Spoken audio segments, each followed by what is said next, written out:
Diploma o diskarte? Ito yung sikat na sikat ngayon at tinatanong ng karamihan. At mayroon din silang kanyang-kanyang kasagutan. Mayroon nagsasabi na mas maganda daw kung diploma. At may nagsasabi naman na mas maganda daw kung diskarte.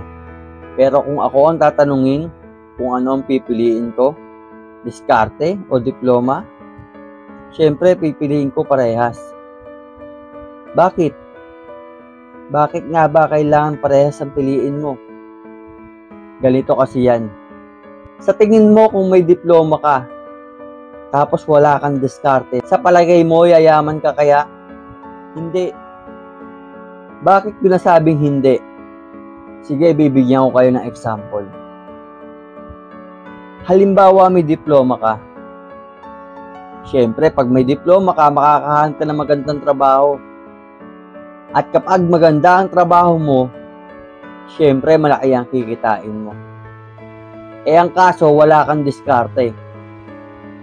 Paano mo ngayon mabilis mapapalago yung kinikita mo?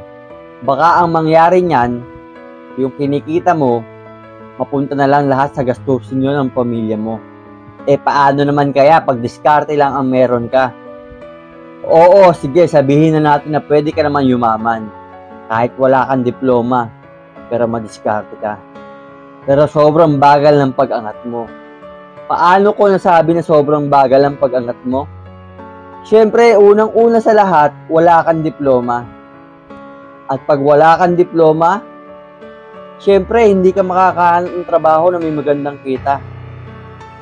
Kaya ang ending, maliit lang yung kikitain mo na pwede mong magamit sa pang-diskarte mo. Baka ang mangyari niyan, matanda ka na, andun ka pa din sa proseso ng diskarte. Kaya ang maipapayo ko lang sa mga kabataan, huwag niyong sayangin ang pagkakataon na makapag-aral kayo. Lalo na kung may nagpapaaral naman sa inyo, parehas niyong piliin ng diploma at diskarte.